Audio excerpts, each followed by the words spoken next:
कहते हैं कुछ सड़कें कहीं नहीं जाती, वो मंजिल नहीं होती, वो बस इंतजार करती हैं उन आत्माओं का जिनके सीने में दफन राज इतने भारी होते हैं कि उन्हें घर का रास्ता कभी नहीं मिलता। आज की कहानी एक ऐसी ही काली भूताहा सड़क की है। रात के 2 बजे थे। 4 दोस्त निशांत, अतुल, प्रीति और समीर एक दोस्त की शादी से लौट रहे थे। जश्न का खुमार उतर रहा था और घर पहुंचने की जल्दी थी। बस इसी जल्दी में उन्होंने एक शॉर्टकट लेने का फैसला कर लिया। एक ऐसा फैसला जो उनकी जिंदगी की सबसे बड़ी और आखिरी गलती बनने वाला था। ये कोई आम सड़क नहीं थी। ऐसा लगता था जैसे काले डामर से बनी ये सड़क रोशनी को पी जाती थी, उसे अपने अंदर ही कहीं दफन कर लेती थी। और सड़क के दोनों तरफ जो पेड़ थे, वो पेड़ नहीं लग रहे थे, वो अंधेरे में उठे हुए कंकाल के हाथ लग रहे थे, जैसे कब्र से निकलकर उन्हें अपनी तरफ खींचना चाहते हों। ये रास्ता अतुल ने एक ऑनलाइन मैप पर ढूंढा था। एक गुमनाम वीरान सड़क जो उन्हें सीधा हाईवे तक पहुंचाने का वादा कर रही थी, या शायद किसी और ही जगह। और तभी कार के उस गहरे सन्नाटे को एक बेजान मशीनी आवाज ने चीर दिया। जीपीएस ने ऐलान किया कि वो अपनी मंजिल पर पहुंच चुके हैं। लेकिन इस ऐलान के बाद एक ऐसी खौफनाक खामोशी छाई जिसने सबका गला घोंट दिया। निशांत ने गाड़ी रोकी। उन्होंने बाहर देखा। सामने कोई घर नहीं था, सिर्फ पेड़ों का एक अंतहीन काला समुंदर था। और उस अंधेरे ने धीरे धीरे उनके अंदर बैठे डर को निगलना शुरू कर दिया था। बाहर कोई रोशनी नहीं थी, फोन में एक भी सिग्नल का डंडा नहीं। ऐसा लगा मानो दुनिया ही खत्म हो गई हो और वो इस जहन्नुम में अकेले बचे हैं। या शायद उन्हें ऐसा सिर्फ लग रहा था। निशांत ने सोचा, शायद ये कोई मामूली तकनीकी खराबी है। बस यही सोचकर उसने गाड़ी वापस आगे बढ़ा दी, इस उम्मीद में कि ये अंधेरा जल्द ही छंट जाएगा।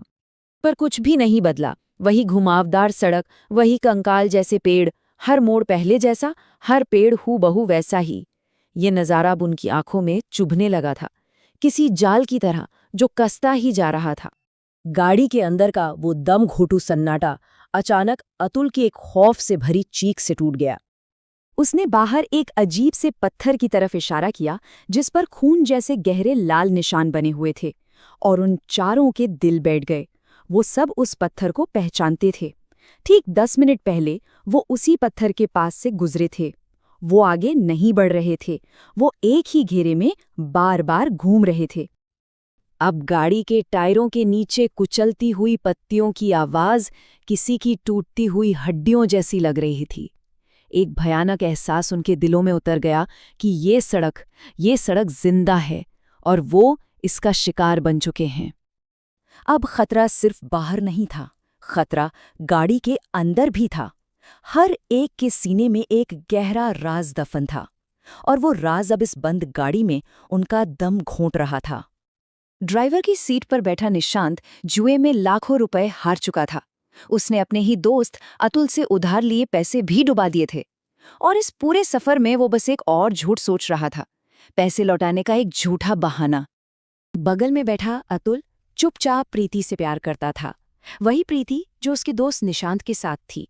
उसका ये राज एक खामोश धोखा था, एक जहर जिसे वो हर पल पी रहा था।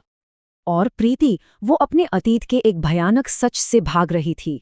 एक ऐसा राज जिसकी वजह से हुए एक कार एक्सीडेंट में उसकी अपनी बहन की जान चली गई थी। वो अपराध बोध उसे आज तक जिंदा जला रहा था।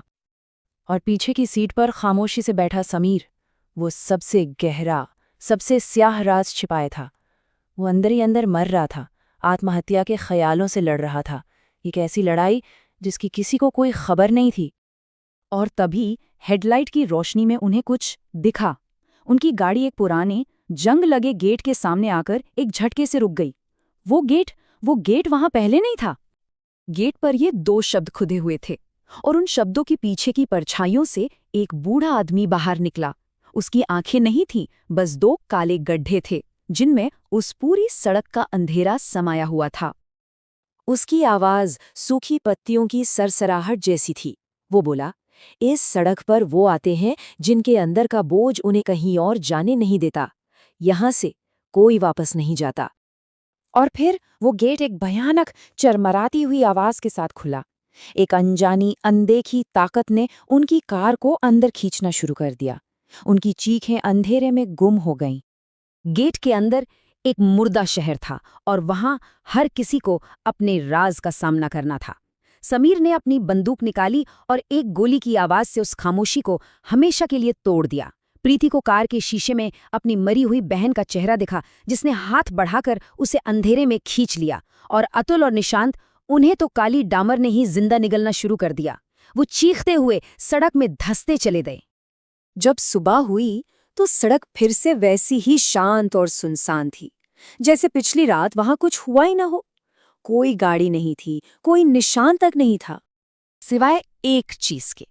ठीक उसी जगह जहां कार जमीन में समा गई थी, अब एक नया नुकीला पत्थर खड़ा था और उस पर भी वैसे ही ताजे खून जैसे लाल निशान थे। वो सड़क आज भी वहीं है, खामोश, सुनसान, अपने अगले मुसाफिरों का इंतजार कर रही है। ऐसी आत्माओं का जिनका बोझ उन्हें घर वापस जाने की इजाजत कभी नहीं देगा। अगला कौन होगा,